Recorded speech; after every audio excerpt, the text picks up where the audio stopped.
this episode of Quake It Up. Now, if you know anything about me, well, in my normal day-to-day world, you would say probably a couple of things. You would say he loves otters, he loves Bayern Munich, and he is incredibly scared of the AI apocalypse. Absolutely terrified. So, what I thought I would, what I was quite interested in, and it kind of one that sat me down a time that sat me down a very dark path, is that on my computer, Copilot, against my will, was installed on my computer. Just came, invaded my life, and I didn't know what to do. But I thought, well, maybe I can put in a good word for us Quakers. See what they know. Kind of do like a bit of digging. What does AI already know about us? And do we stand a chance? And maybe what suggestions does it have as well? It's meant to be this all powerful, terrifyingly clever intelligence that knows how to solve things better than we can. What should we do? How could we be better Quakers according to AI? So this is what I'm going to. I had a discussion with Copilot about Quakerism, and I thought I'd share the results. So my first sort of foray into talking with the AI about Quakerism is, what do you think about Quakerism? Are you for it or are you against it? Just see.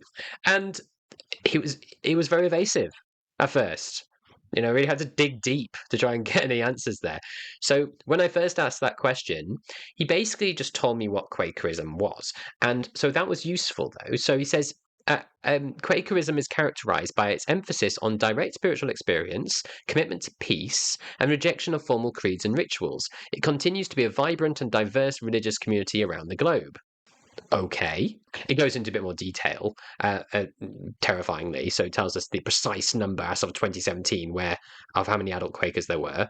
Talks about silent music for worship, peace and social justice, that there's different groups, evangelical, liberal, traditional, non-theist, and a bit of background starting in the 17th century as a proto-evangelical Christian movement. Proto-evangelical? Interesting. I can see it, I suppose. Yeah, fine. Ultimately, not really giving much away. So I thought, right, fine. So okay then. So I thought, well, if I can try and help the AI get to a positive outlook of Quakerism, so that we survive the AI apocalypse, it might be good to maybe make him think positively about Quakerism now. So I thought, what makes Quakerism appealing? Why, ask the AI, do you think that Quakerism is nice? And he comes up with quite a lot of nice suggestions, actually, I think, of things that the AI likes about Quakerism. So he says that the inner experience and direct communication is something that is appealing. The equality and social justice is appealing. The simplicity and integrity as well. So basically, just going through the testament is there. The community and collective decision making came up, which is nice. The peace and non-violence, and then the summary says Quakerism's emphasis on personal experience, equality, simplicity, and social justice makes it appealing to those who value authenticity, compassion, and a deeper connection with the divine. Yes, but that's still talking about us, AI, not talking about you. Do you find it appealing? Are we safe? But it's nice to know, that's when we're thinking about, okay, what is appealing to non-AI things, so people, then these are the things that are coming up, that the AI suggests, which I don't think is bad. I think that would certainly be the things that I would value as a Quaker as well. I then asked, do you think the early Quakers were right to split from the Church of England? And then immediately answered, certainly. I was like, wow.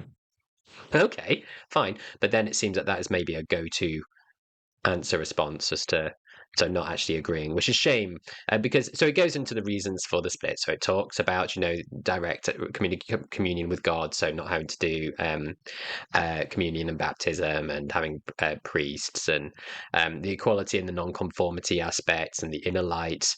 But then at the end it says in the summary, the Quakers' split from the Church of England was driven by their conviction of all the things previously mentioned. But then it ends up with, whether it was right depends on individual perspectives and historical context. Still very evasive, Copilot.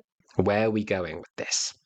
But anyway, so I kind of learned, okay, he's keeping his cards very close to his chest there. So might as well use this as an opportunity with this super intelligence to try and like work out some of the major troubles that are affecting Quakers today. So I asked it, what would make Quakerism more popular in the modern culture? If we're scared of our dwindling numbers, what could make it more popular? And it gives it lots of lovely ideas of things that we could do to as Quakers to make Quakerism more popular. So it says embrace modern communication. So hey, look, Quake It Up helping to save Quakerism. Highlight social justice work. It was really interesting. So in my conversation with Imi about young Quakers, that was one thing that she mentioned, that Quakers are too humble when it comes to all the great stuff we do. Shout out about it because people love it. An interesting thing that I hadn't thought of, but absolutely makes sense, is relevance to mental health and well-being. Um, it kind of goes down the line of silent meditation and mindfulness, which I'm less keen on. Um, but the idea of meeting for worship being mentally enriching, I like. And community engagement and educational initiatives. John William Roundtree will be thrilled to hear that the AI thinks this about how to save Quakerism. Creating resources for schools and collaborate with educational institutions. He'd be all over that. Ugh. And art and culture as well. Oh gosh, you mentioned loads. There's 10 things. So environmental stewardship as well, interfaith dialogues, youth and young adult outreach. In summary, Quakerism can become more popular by embracing modern communication, emphasizing social justice, fostering community engagement, and staying relevant to the needs of today's world. Ooh, staying relevant. Well, I mean, that's where Quakerism's going, isn't it? Someone, I can't remember which video it was now, someone posted a comment, I need to get back to them, was saying that, well, is Quakerism basically just being like kind of fighting for the social problem of the day? It is, if it's constantly looking for who is being downtrodden at the time, then is that really a religion, or is that just culture warrioring? I suppose ultimately my response to that is, I see the point. I see what you're saying. If you're always looking for the new thing, then that's not very. There's no greater culture outside of just popular culture there, and I get that. I think the other way of looking at it would be to say, well, Quakers and Christians, I suppose you could also argue, stand up for the downtrodden, and obviously the people who are downtrodden, not always, which is even worse, but changes slightly in the culture and throughout history. So, there are no longer slaves in the UK, for example. So we, they're not the downtrodden because there aren't slaves. However, there's human trafficking going on, and then yes, there are new people as society develops who are being downtrodden because of the way that society works. And so I think Christianity is upholding those people and looking to support those people. And so, yes, those people will change, or the people who are downtrodden by society might change, but they always need to be championed. And I think that is definitely what Jesus would ask us to do. So I don't think it's necessarily just pandering to society. I think it's noticing that society ostracizes people, and that we've got a duty to bring those people into community and make them feel valued. And so I see the point, and though we shouldn't just be pandering to the needs of the world, of today's world, I think that's a bit troubling, because I think then we do lose our Quaker identity if we do just become a mirror to society. But at the same time, I think we do need to kind of maybe be a solution to society by holding up the values which we've always upheld of equality, for example. So we would need to uphold everyone who's being downtrodden for whatever reason. The next question I asked it because I think this was possibly one of the reasons why I started this channel, because I think I was kind of just frustrated that not enough people knew about Quakerism. And also, another thing that niggled me was that when I started talking about Quakerism, they're like, "Oh, this is amazing! I love Quakerism," And I'm like, look, great that I've been able to do that for you, but it wouldn't it be nice if it weren't just down to the odd individual who are already Quakers to be telling people these things? Why is it that people don't know much about Quakerism when I think it can help people in so many ways? Obviously, I think that, but I mean, I think it can. And so I asked it. So why don't people know more about Quakerism? And it mentions a couple of things. Its relatively low visibility can be attributed to several factors. So it mentions the non-evangelical approach, which is a flaw, I think. If you want to really kind of spread the word about your faith, but you don't want to spread the word, then obviously that's a problem. And it's a problem that Quakers have always had. Because there are evangelical. I'm talking about not with a kind of small e rather than a big E. Because there are evangelical Quakers, but what I mean is that we're not going out evangelizing, and so that's always been a problem, isn't it? We would like there to be more Quakers, but we don't want to really like go out converting people so much. The lack of centralized authority comes up. So how can that there isn't like a united Quaker voice? There isn't like an Archbishop of Canterbury, there isn't a Pope. So it's difficult to have that unified voice that other denominations have. This next, so it goes the quietist and non-conformist nature. So Quakers' silent meetings for worship and non-conformity to societal norms can be misunderstood and or overlooked, and I think that's really true. Meeting for worship. I've before where you have a meeting for worship in, I don't know, it's not even a Quaker meeting house, it's just a space, and people accidentally come in thinking it's something else, and we're all there doing our silent meeting, and they're like, and then just walk out. I kind of just wish they'd just come in. But they're like, what on earth is this? And then it mentions maybe more issues which are faced by other denominations as well. So decreasing numbers, the rise of secularism, and the lack of religiosity in the world today. And historical persecution. One cannot forget the historical persecution. Yes, we have a very comfy life now in Britain, but throw me back 400 years ago, well, not quite, 300 and whatever years ago, things would not be very good. I would probably be in prison. For doing this, I'd certainly be in prison. So, and I don't think I would do well in prison, especially at that time. No. So, yeah, that would put people off. I wanted to go into a bit more controversy and see if it, because so far I think that it's been quite weighing up both sides of the argument. It's being it's not committing to any real answer. And so I asked it, should Quakerism abandon its Christian heritage? Let's see what it says. So it says the question of whether Quakerism should abandon its Christian heritage is a complex and multifaceted one. Different Quakers hold varying perspectives on this matter. Let's explore. Yes, Copilot, let's. So it looks at a universalist perspective. So some Quakers advocate for a universalist position, emphasizing the truth that it can be ascertained through various paths. That Quakerism isn't limited by identifying as solely as Christian.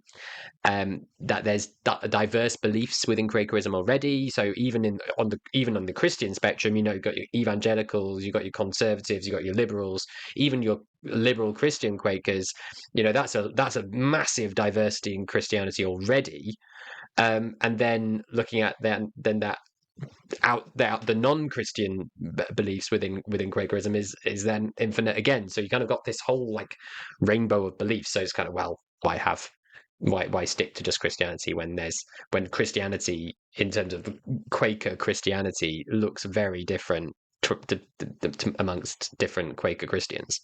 On the other hand, it talks about that the historical context as well. So it says that the leaders were certainly very influenced by Christian theology, and so by throwing Christianity out the bus, then you're kind of losing a lot of the initial meanings of where Quakerism came from. It also argues that for unity and diversity, that may be so it says Quakerism's strength lies in its ability to hold diverse beliefs within a unified community, which I think is very true. Some Quakers argue that maintaining a Christian heritage allows for continuity and connection with historical roots, which is true. However, I think others would turn around, this is going off from what Copilot is saying, that unity and diversity, that in order to have diversity, you can't hold to one doctrine necessarily.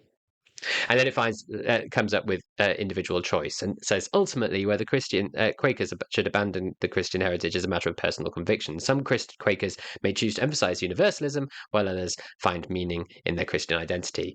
So, again, very, very vague answers there. So go on then. I went in for the jugular and I asked the question, will Quakerism survive if AI takes over the world?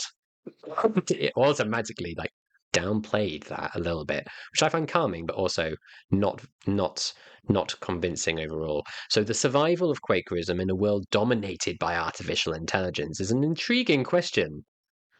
Let's explore some perspectives, okay? So the human-centric nature of Quakerism. Quakerism places human experience, inner light, and direct communication with the divine at its core. While AI can enhance efficiency and knowledge, it lacks the depth of human spiritual connection. 1-0 AI. Okay. Community and relationships. Quakerism thrives on community, meetings for worship, and shared experiences. AI, even if highly advanced, cannot replace the need for human connection and empathy. 2-0. Reassuring. Okay. Ethical considerations. Quakers engage in social justice, peace building, and environmental stewardship. Yes, we do. We do. AI development requires ethical guidelines to prevent harmful consequences. They need us. They need us. We need to be in charge of the AI. And then adaptation and relevance. Quakerism has evolved over centuries. It can adapt to technological changes. Quakers may explore how AI aligns with their values or challenges them. Yeah, I suppose so. Maybe it's just because I'm a massive anti-AI person, but I kind of just think, I mean, apart from, yes, of course, I mean, I'm using it for this video, but I'm using it for this video to kind of make a point. I'm not sure, necessarily what Quakers generally can use AI for in a grand scheme, apart from doing things like organizing yearly meeting effectively, or I'm not sure how we could use AI, so to speak. Although maybe that's a discussion. I would be against it, but I mean, if there's a way to, I don't know. But I think how it challenges, I think it's going to be really, really challenging thing in terms, especially in terms of that ethical consideration that I meant in that last in that last point. Yes, obviously, if Quakers were in charge of AI, then the world would be fine. But the problem is, no, kidding. But AI isn't in control of Quakers. It's in control of tech bros, and they don't necessarily have. To what extent will AI be based on the ideals of the people that create them? And that I think that is a real concern. That it does require ethical guidelines to prevent harmful consequences. And how do we safeguard that? So I suppose maybe that's the role of Quakers, is to challenge AI, and I would love that. Be on the forefront of trying to get some AI regulation in here, because how can we have any guarantees that this super terrifyingly clever software is it software? I don't even know. Um, uh, how can we guarantee that it's not gonna, get us all if we haven't got ethically bound or ethically virtuous individuals looking after, kind of maintaining it and keeping it nice and happy and tamed? It carries on putting itself down. I love it. Spiritual depth and AI limitations. Tell me more, Copilot. AI lacks consciousness, emotions, more troubling, and the ability to seek divine guidance, also quite troubling. Quakerism's depth lies in the inner journey, which AI cannot replicate. No, it cannot, but also, I don't know, I thought that was going to be quite good and make me feel like we win, but actually that makes me feel like, oh, it's a really cold and emotionless thing, which would not think twice about Yeah. Um, but true. We have that. We have consciousness, emotions, and the ability to seek divine guidance. Go us. And then finally, historical resilience, which I think is great. I like that. That's very plucky. So, Quakerism survived wars, societal shifts, and technological advancements. Its resilience suggests it can navigate AI's impact. So that's good. So even if the apocalypse comes, we're resilient. We've done societal shifts and technological advancements. We can do AI apocalypse. We've been through that. So in summary, it goes, while AI may transform the world, Quakerism's survival depends on its ability to remain true to its core values, adapt, and maintain human connections.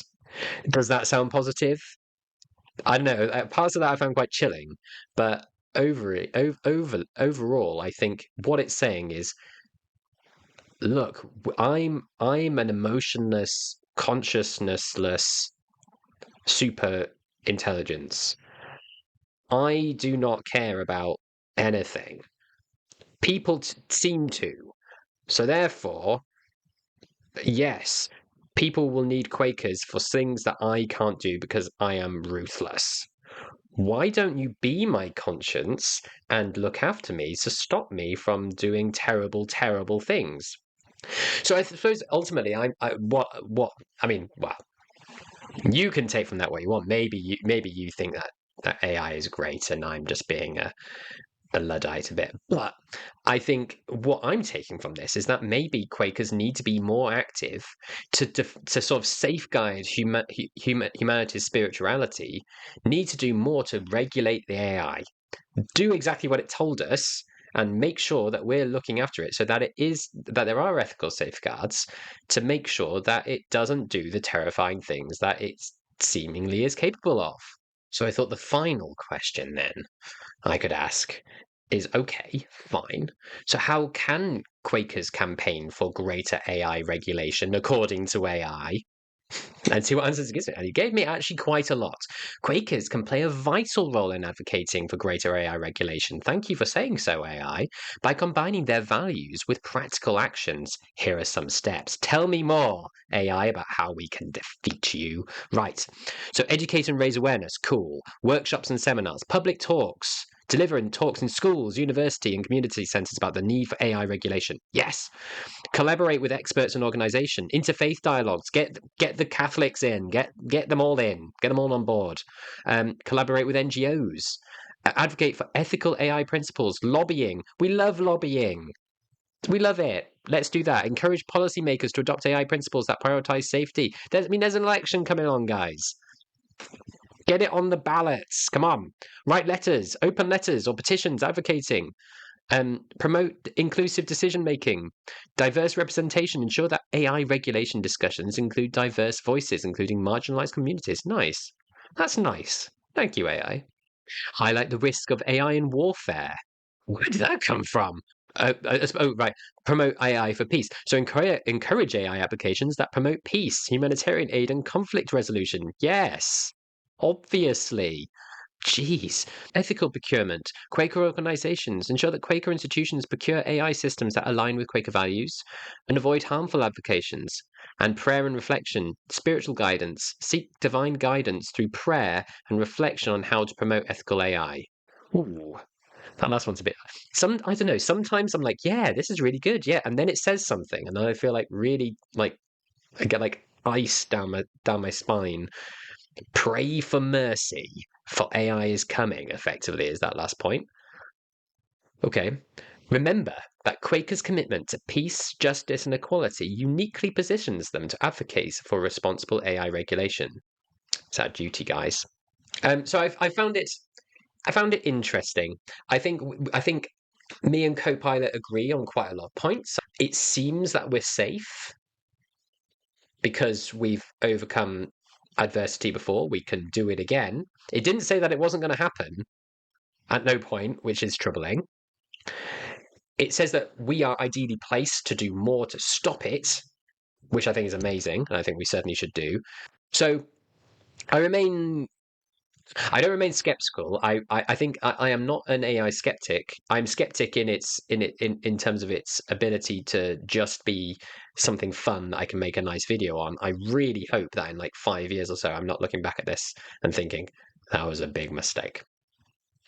Hopefully, it just stays nice, and things like Google Maps and things which help people just live their lives happily. And hopefully also maybe this can be a rallying call, I don't know, to make sure we do something about this AI business, and that we are standing up for this, because I think this will be in all seriousness, I think it will be a big problem, and I would like Quakers to be on the forefront of trying to do stuff. And I think it'd be good, again, in terms of like, it didn't mention that in things that we could be doing to promote our image or anything, but I think it could be. And yes, it might come across as as being a bit awkward or whatever, but I think if we take it from the point from the outlook of us doing it to promote simplicity and peace and equality, justice, and all that sort of thing, I think it could be very powerful. So there we are. I throw that to you. I will delete Copilot from my computer now and live in peace, hopefully, for a bit longer. What are your thoughts on AI? Does AI have any place in Quakerism? Do Quakers have any role in getting rid of AI? Or what is the Quaker position, according to you, on AI? Let me know, and I'll see you next time. Thank you very much for watching the video. If you liked it, please do click on the thumbs up and the subscribe button to get more videos about Quakerism in the UK today. It really does help, and thanks once again.